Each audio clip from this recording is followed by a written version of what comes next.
Assalamualaikum warahmatullahi wabarakatuh. Yo, what's up my man? Seperti aku janjikan dalam video sebelum ni, hari ni aku nak buat preview Group A European Championship 2020. Untuk pengetahuan semua, Group A ni dibarisi oleh pasukan Itali, Switzerland, Turki dan juga Wales. Tanpa membuang masa lagi, let's go! Pertama mula aku nak minta maaf dulu sebab aku nak minta izin cakap dalam bahasa Terengganu. Senang sikit bawah nak buat sebab kalau cakap bahasa KL, lidah aku ni jadi bolong, jadi aliu je sembuh tubik, jadi payah aku nak cakap. Jadi hari ni aku nak fokus pada pasukan Itali dulu. Pasukan Itali ni kalau mana dah follow, Itali menang semua group match dalam pusingan kelayakan. 10 match, 10 kali menang, 37 gol, bolos 6 sahaja. Tapi kalau tengok daripada grouping dia pun, saya lopek lah ke. Dia tak pelik lah kalau dia menang 10 butir pun. Itali dalam pusingan kelayakan dia biasa main dengan 4-3-3 dengan trio Jorginho, Barella dan juga Verratti sebagai pemain kesukaan Mancini lah. Dia bahagian tengah tu. Di bahagian defense ada center back Juventus, Giorgio Chiellini dan juga Leonardo Bonucci. Bahagian keeper aku boleh expect Gigi Donnarumma tu start. Bahagian striker, lone striker, biasanya aku yakin milik Ciro Immobile. Pemain harapan Itali, confirm Ciro Immobile. 123 gol. Aku ulang sekali lagi, 123 butir gol dalam 5 season di Serie A. Aku rasa orang biasa boleh buat tak gol banyak tu. Mungkinlah ada hok baru mari 2-3 orang, tapi mungkin 1 season, 2 season, 3 season. Tapi Ciro Immobile 5 season dah. Dia membuktikan bahawa dia seorang penyerang yang bukan biasa-biasa. Kita tengok dia punya relentless passing, dia punya stamina, dia punya finishing. Ni antara ciri-ciri yang aku yakin boleh menjadi penyumbang utama kepada kejayaan Itali. Dan aku yakin Roberto Mancini pun tahu hal ni dan akan meletakkan Immobile sebagai pemain harapan dia. Pemain yang perlu diberi perhatian pada aku ialah midfield Inter Milan, iaitu Nicolo Barella. Kalau kita tengok Nicolo Barella ni, nama dia tak famous mana pun kat Malaysia. Aku je duk gila ke Barella ni, duk sebut semua di Facebook. Tapi sebenarnya aku ada tanya sayang aku di Itali, orang Itali lah, penyokong Inter Milan malangnya, mungkin sedikit bias, dia kata Barella ni sangat highly rated di Itali. Okay. Setengah orang berpendapat bahawa Nicolo Barella ni ialah seorang box to box midfield. Tapi bagi aku bukan. Dia tak box to box, dia ialah seorang mezzala. Dia akan berada di half space daripada defensive third ke final third. Situ dia akan keep shuttling, dia akan lari situ. Maksudnya dia akan provide options kepada defense dan dia akan provide options kepada attackers. Sebab tu jarang kita tengok dia buat assist ke, dia buat goal, jarang. Sebab kerja dia lari, bagi option dan pass. Bagi option balik untuk recycle bola. Itu ialah mezzala. Dan aku yakin Nicolo Barella ni akan jadikan Euro 2020 ni pentas untuk dia mencipta nama supaya dia lebih dikenali lah di seluruh dunia. Pasukan seterusnya ialah Switzerland. Switzerland ni juga layak ke Euro 2020 sebagai juara pusingan kelayakan. Kumpulan dia lah mengatasi Denmark dan juga Republic of Ireland dan menyumbang 19 butir gol dan bolos 6 kali. Kalau tengok daripada grouping di pusingan kelayakan, lawan-lawan dia dalam grup tu kita boleh kata bukan setara belaka, dan Switzerland tewas sekali pada Denmark 1-0. Dia ni biasa line up dengan formasi 3-4-2. Defense dia tu biasanya milik pertahanan tengah Borussia Dortmund, iaitu Manuel Akanji. Dan hebatnya Switzerland ni ialah Vladimir Petkovic dia boleh tukar dia punya formasi dalam match tu. Sebagai contoh dia line up 3-4-2, dia boleh tukar kepada 4-3-1-2. Ataupun dia rasa tak puas hati, dia boleh tukar kepada 4-3-3. Kalau nak best lagi, dia tukar pada 3-4-2-1 pula. Maknanya untuk menyukarkan pihak lawang nak lawang Switzerland ni, Petkovic dia akan cuba alter formation Switzerland dalam match. Kata pemain harapan Switzerland, aku pilih pemain tengah Borussia Mönchengladbach, iaitu Denis Zakaria. Denis Zakaria ni bagi setengah orang adalah typical number 6.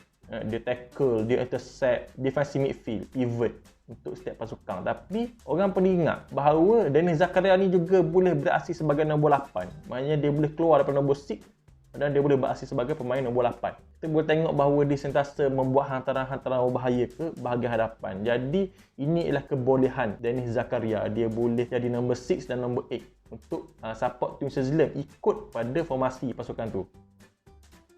Pemain yang perlu diberi perhatian pada aku ialah Bril Embolo, pemain daripada Borussia Mönchengladbach juga. Sebelum ni dia main dekat Switzerland, kemudian dia pindah ke Schalke 04 and then dibeli oleh Borussia Mönchengladbach. Kelebihan Bril Embolo ni ialah dia ada strength dan dia ada speed. Tu bahaya Bril Embolo. Dan Bril Embolo ni juga dia sentiasa dikasari. Jadi aku expect ada gol-gol Switzerland ni biasanya akan dihadirkan melalui oleh set piece.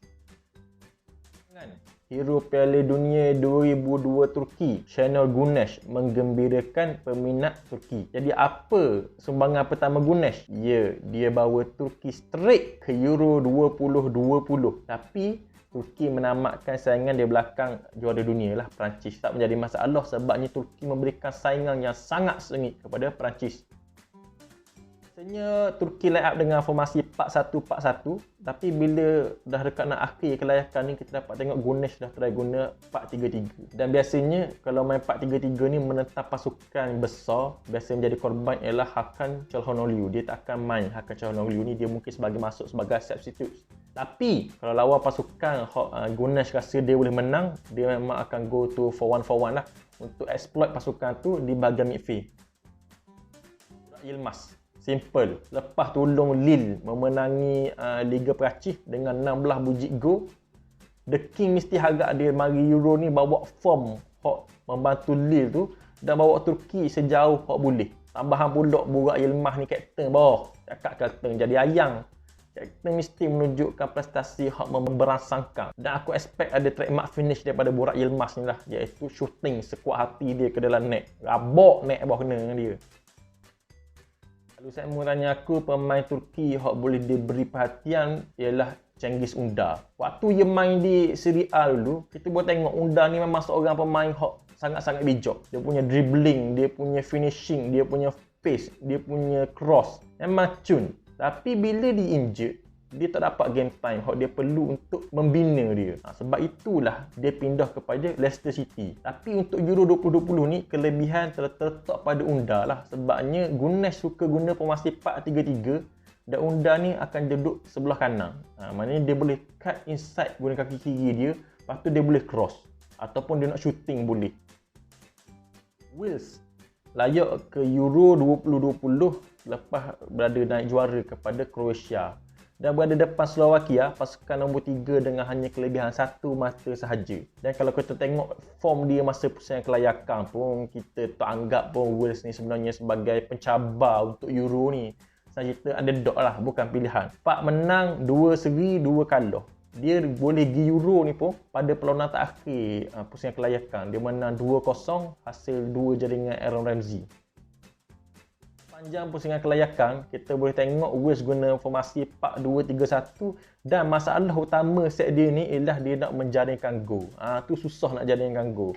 Dia tak ada menang besar, dia menang 2-0, 2-1, 1-0, kalah pun gitu. Tapi selepas pemegian Ryan Giggs, tepat dia diambil oleh Rob Page. Rob Page mula guna formasi 3-4-3. Dan hak menariknya bila Page guna formasi 3-4-3 ni, dia banyak pula boleh sumbat gol. Tu dia. 4-2-3-1 payah nak sumbat gol. 3-4-3 boleh sumbat banyak gol. Tetapi dia pula bolos banyak gol. Alah bengong sungguh lah. Tak boleh sumbat gol, menang. Sumbat gol banyak, bolos. Maknanya defense dia tu tak berapa nak hebat lah. Main harapan Wales lah. Dari dulu sampai sekarang saya mau tahu. Mestilah Gareth Bale. Tak ada orang lain dah. Jok-jok tua ni, Gareth Bale ni lari boleh harap lagi lah, tak laju tapi boleh harap. Tapi hak kita tahu bahagian body dengan rembak kaki kiri memang habis tu. Kadang-kadang duk main bola kanan, kadang-kadang main striker. Tu pun kita boleh kata kelebihan dia juga. Nak letak wing kiri tak masalah dah, dia ni tak relevan dah di wing kiri. Nak guna pace dia dulu macam lawan Barcelona hak pitah Mak Batra tu tak boleh guna dah tu pace tu. So dia kena guna bahagian lain. So kita tahu kaki kiri dia memang bisa, body dia pun boleh guna untuk bahagian center forward ni. Jadi aku yakin peminat Wales ataupun pandit bola sepak pun memang setuju. Gareth Bale ni ialah savior untuk Wales di kejohanan ni. Kalau Gareth Bale tiok, klik awal weh jawab je. Pemain Wales yang perlu diberi perhatian bagi aku ialah Harry Wilson. Pemain Liverpool hok gi pinjamkan ke Cardiff City. 7 gol, 11 assist di Championship. Bagi aku okey lah. Dulu kita boleh tengok Rockfish letak Wilson ni di center forward. Tapi nak podok-gok je.